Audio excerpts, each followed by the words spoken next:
역사를 잊은 민족에게는 미래가 없다. 홍일구 여러분들, 오늘부터 이제 아주 재미있는 역사 공부를 시작해 보도록 하겠습니다. 자, 대한민국 고등학교 1학년 학생들은 모두 구석기 시대 전문가죠. 그래서 오늘은 굉장히 간략하게 한번 알아보도록 하겠습니다. 자, 한반도에 70만 년 전에 사람이 살았다. 자, 그래서 일단 유물부터 볼 건데요. 첫 번째로 전기 후기. 자, 이거는 이제 구분을 해도 좋지만 이제 전기 구석기 시대에 비해서 후기 구석기 시대 때 뭔가 물건이 더 변화가 있었고 기술의 혁신이 있었다는 정도로 알면 됩니다. 그래서 빈칸이 무엇인가요? 자, 쓴배찌르개죠.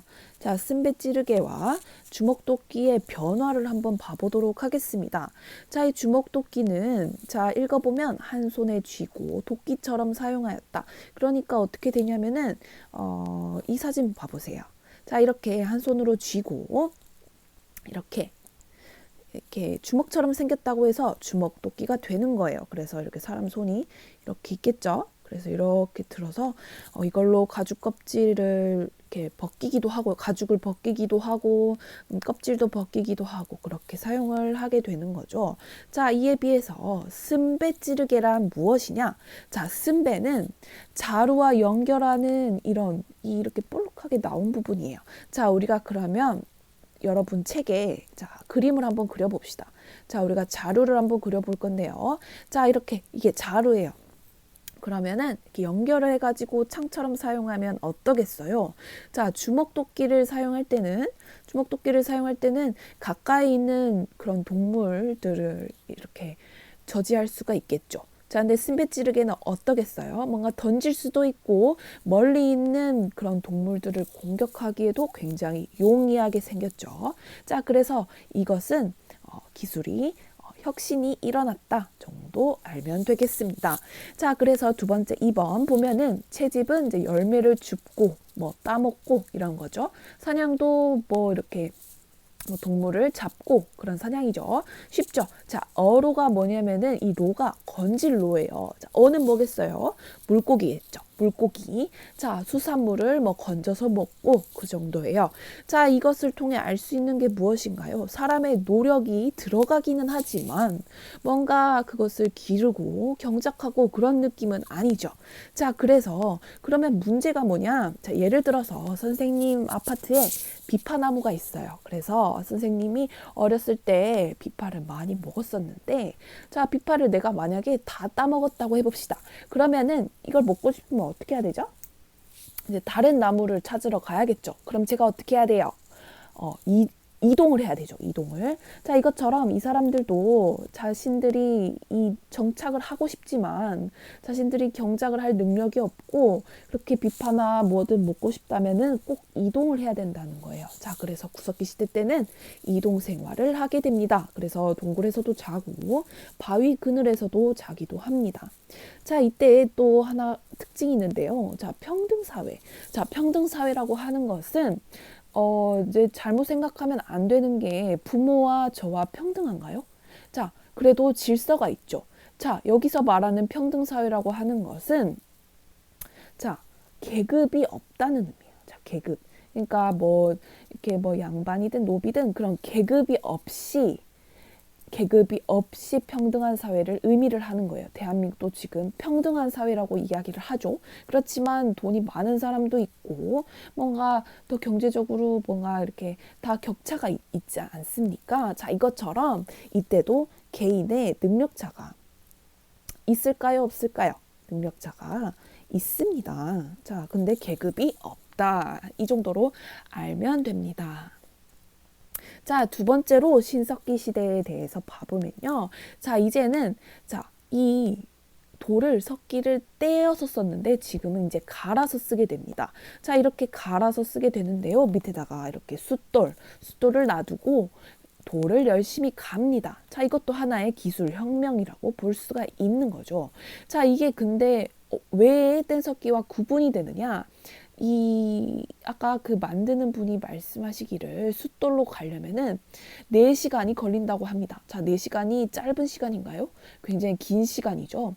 그래서 사람들이 더 기술적으로 뭔가 발전하기 시작했다는 것을 알 수가 있고요. 자, 그 다음에 가락바퀴. 가락바퀴가 무엇이죠? 자, 요게 이제 가락바퀴인데요. 자, 여러분들이 또 책에다가 하나 그림을 그려야 합니다. 자, 가락바퀴.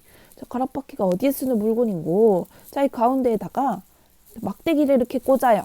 자, 실을 어떻게 만들까요? 자, 보면은, 자, 보이신가요? 자, 이게 바로 가락바퀴고요. 가운데다가 나무를 딱 꽂아서, 자, 요게 이제 실이에요.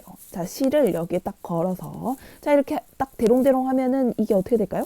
자, 이렇게 돌아요. 엄청 빨리. 그러면서 실이 꼬이게 되면서 하나 이렇게 쭉 뽑히게 되는 거예요. 자, 어떤 원리인지 이해가 가죠? 자, 그래서 우리가 가락바퀴를 많이 봤었겠지만 여러분들이 실제로 어떻게 사용이 되는지는 또 잘 몰랐을 수도 있어요. 그런 친구들이 많을 거예요. 자, 그 다음에 여기 빈칸이 무엇이죠? 바로 빗살무늬 토기입니다. 빗살무늬 토기.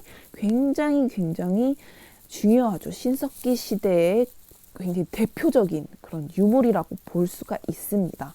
자, 그래서 자, 그 굉장히 중요한 유물인데요. 밑에가 자, 어떻습니까?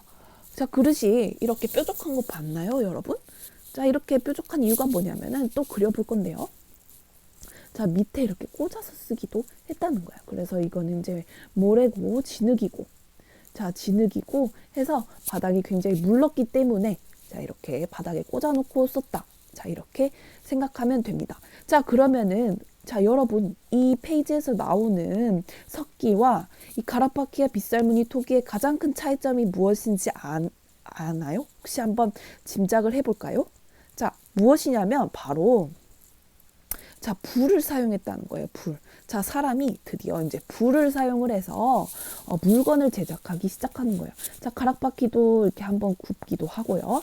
자, 빗살무늬 토기 같은 경우에는 700도에서 구웁니다. 자, 700도에서 구우면은 자, 700도까지 이 불을 올리는데 얼마나 많은 노력이 필요할까요? 그런 기술도 이렇게 불을 다룰 수 있는 능력이 생긴 거예요. 자, 그래서 이 불을 사용을 해서 토기를 만들어서 자, 이렇게 열매를 이렇게 채집하고 뭔가 경작을 하고 그거가 이제 잉여 생산물이 굉장히 많으니까 보관할 곳이 필요한 거죠. 자, 그래서 이 빗살무늬의 기능이 뭐냐면은 처음엔 이제 보관용이에요. 자, 곡식을 보관하고 또 저장을 하는 그런 기능이 있는 거예요. 구석기 시대 때는 가죽 주머니나 식물 바구니에 넣어서 이제 보관을 했는데 그럴 경우에는 물에 약하기도 하고요.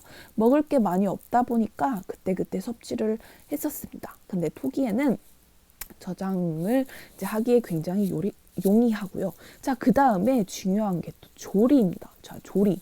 자, 전에는 내가 만약에 돼지를 이제 잡았어요. 그래서 이제 삼겹살을 먹고 싶은데 생으로 먹거나 아니면 직화구이로 먹었단 말이죠. 자, 직화구이로 이제 돼지를 먹으면은 어떠겠어요? 타겠죠. 그쵸? 근데 우리 탄 거 먹으면 어때요? 건강에 좋아요? 안 좋아요? 건강에 안 좋죠. 자, 그래서 수명이 이렇게 많이 길지 않았단 말이죠. 자, 근데 여기서는 빗살무늬 토기에 이렇게 물을 끓여가지고 이제 수육을 먹는 거예요. 수육. 여러분 수육 좋아하나요? 저도 수육을 좋아하는데, 자, 수육을 먹게 되면은 삶았잖아요. 그죠? 그러면서 사람들이 삶은 거 먹으면은 직화구이보다는 어떨까요? 수명이 더 올라가겠죠. 자, 그러면서 더 오래오래 살게 되고, 자, 오래오래 살면은 한 명 낳고 두 명 낳고 뭐 그렇게 되겠죠. 그러면은 인구가 증가하게 됩니다. 그러니까 이제 이 수명이 이제 늘어나게 되는 거고, 그러면서 인구도 증가를 하게 되는 거예요. 자, 그러면서 자, 이 빗살. 자, 왜 빗살 무늬일까 여러분 생각해 본 적 있나요? 자, 빗살 무늬의 이 빗살은 여러 가지 의미가 있는데요. 자, 태양의 햇살. 자, 이때 뭐 이렇게 뭐 토테미즘 이런 사상이 있었죠. 그래서 태양의 햇살이라든지 아니면 물고기 비늘과 아니면 뼈를 흉내낸 그런 빗살 무늬인데요. 자, 농경을 굉장히 중시했다는 그때만의 뭔가 이 상징이라고 볼 수 있는 거죠. 그래서 풍요를 기원하기도 하고요. 자, 그래서 이 빗살무늬 토기가 굉장히 중요하다. 중요한 이유는 뭐냐면은 전에 사용하지 못했던 불을 사용했다는 점과 이 불을 사용해가지고 이 음식을 조리하면서 자, 이렇게 뭐 기생충도 많이 제거가 되면서 인구가 증가하게 되었다. 그런 의미에서 이것을 무엇이라고 하냐면요. 바로 신석기 혁명이라고 하는 거예요. 혁명. 자, 그래서 농경과 목축이 시작이 되면서 사람들이 더 잘 먹고 잘 살면서 결국 인구가 증가한다라고 볼 수가 있는 거예요. 자, 그 다음에 정착 생활인데요. 자, 웅집이라고 하는 것은 무엇이냐면요. 웅은 웅덩이를 의미를 합니다. 웅덩이. 자, 이게 왜 웅덩이냐? 자, 제가 웅집을 한번 그려보도록 하겠습니다. 이렇게 입구가 있고요. 이렇게 웅집이 있어요. 자, 그래서 이렇게 있겠죠? 근데 이렇게 그냥 해놓으면 막집이에요. 구석기 시대 때도 막집이란 게 있었는데, 근데 웅집은 뭐냐면 밑에 이렇게 웅덩이가 있는 거, 웅덩이. 자, 이게 입구에 딱 들어가면은 웅덩이가 딱 있고 뭐 이렇게 있겠죠? 자, 이게 뭐냐면은 이때 정착을 했다는 거예요. 그냥 막 지어서 그냥 이렇게 해서 잠깐 들어갔다 나오는 그런 집이 아니라 진짜 여기서 정착을 하려고 마음을 먹은 거예요. 여러분 땅 파는 게 얼마나 힘들었겠어요. 그쵸? 그래서 정착 생활을 했다는 것이고요. 자, 그 다음에는 시족. 그러니까 이씨 집안, 뭐 같은 혈육, 그죠? 같은 혈연 공동체끼리 마을을 형성해서 부족 사회를 이루었다는 거예요. 자, 여기도 평등 사회가 마찬가지입니다. 여기도 이제 계급이 없다는 것이죠. 계급이 아직 나오지 않았다. 그러나 사람들만의 개인차는 있었다고요? 없었다고요? 개인차는 있었어요. 자, 그래서 신석기 시대의 청동기를 거치면서 여러 이주민이 합해져서 자, 민족의 기틀을 이루었다. 자, 그래서 1페이지 여기서 마무리하도록 하겠습니다.